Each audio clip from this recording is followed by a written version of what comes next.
We are back with our final chapter, Arthur's Good Idea, of our story, Flat Stanley. And then when we're done, I have a challenge for you, and I can't wait to see if you take it on. So far in Flat Stanley, he got flattened by a bulletin board that his parents had in his room. And then he got to go to a friend's house over a break from school. But instead of taking a car or a train or an airplane, he got to be mailed there through the post office.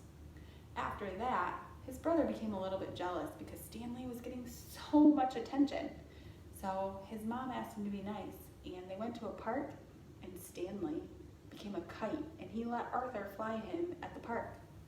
Then, in our last chapter, it was called Sneaky Thieves at the Museum, and Arthur became part of a painting so that he could help catch some museum thieves. So now, Arthur's Good Idea. Let's find out what happens. For a while, Stanley Lambchop was a famous name. Everywhere that Stanley went, people stared and pointed at him.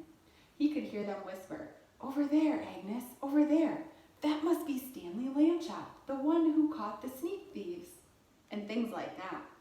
But after a few weeks, the whispering and the staring stopped.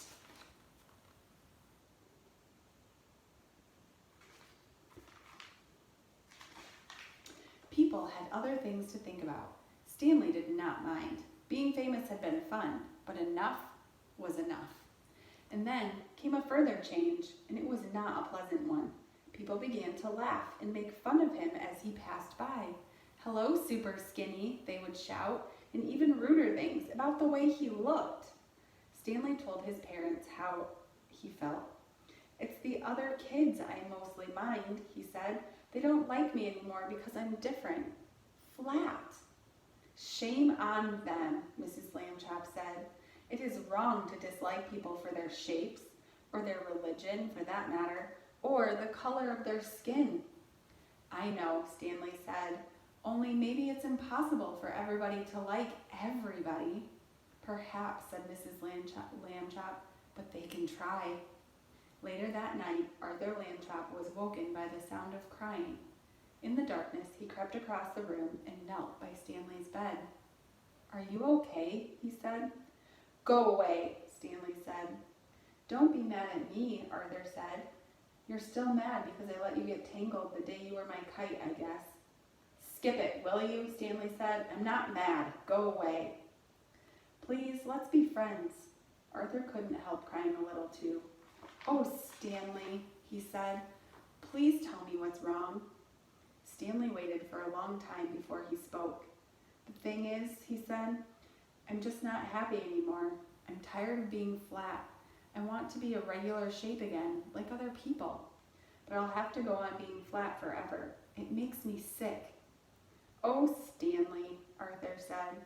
He dried his tears on a corner of Stanley's sheet and could think of nothing more to say. "Don't talk about what I just said," Stanley told him. "I don't want the folks to worry. That would only make it worse." "You're brave," Arthur said. "You really are."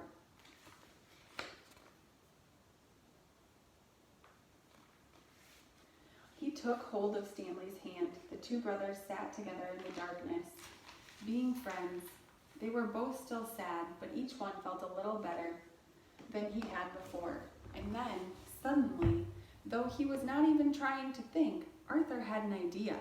He jumped up and turned on the light and ran to the big storage box where the toys and things were kept. He began to rummage in the box. Stanley sat up in bed to watch. Arthur flung aside a football and some lead soldiers and airplane models and a lot of wooden blocks, and then he said, "Aha!" He had found what he wanted. What do you think he's looking for? What do you think his idea is?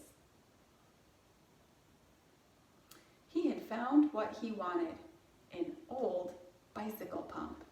He held it up, and Stanley and he looked at each other. "Okay," Stanley said at last, "but take it easy." He put the end of the long pump hose in his mouth and clamped his lips tightly about it so no air could escape. "I'll go slowly," Arthur said. "If it hurts or anything, wiggle your hand at me." He began to pump. At first, nothing happened, except that Stanley's cheeks bulged a bit. Arthur watched his hand, but there was no wiggle signal, so he pumped on. Then, suddenly, Stanley's top half began to swell. It's working! It's working! Shouted Arthur, pumping away. Stanley spread his arms so that the air could get around inside him more easily. He got bigger and bigger. The buttons of his pajama top burst off. Pop, pop, pop. A moment more and he was all rounded out. Head, body, arms, and legs. But not his right foot. The foot stayed flat.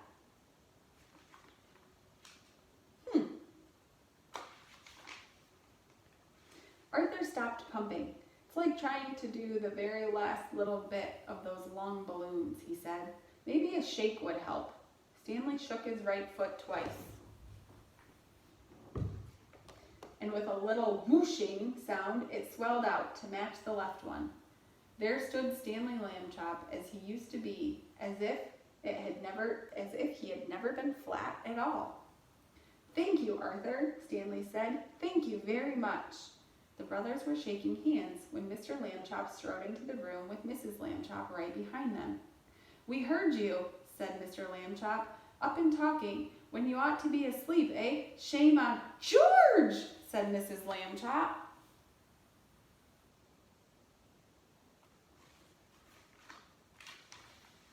Stanley's round again. You're right, said Mr. Lambchop, noticing. Good for you, Stanley. I'm the one who did it, Arthur said. I blew him up. Everyone was terribly excited and happy, of course. Mrs. Lambchop made hot chocolate to celebrate the occasion, and several toasts were drunk to Arthur for his cleverness. When the little party was over, Mr. and Mrs. Lambchop tucked the boys back into their beds and kissed them, and then turned out the light. Good night, they said. Good night, said Stanley and Arthur. It had been a long, tiring day. Very soon, all the Lambchops were asleep.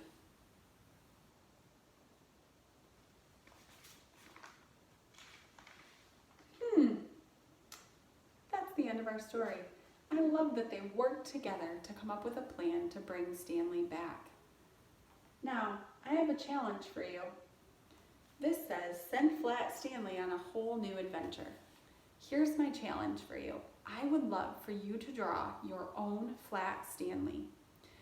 Cut him out, and then I want you to take him on adventures while you are at home and doing school at home with your families.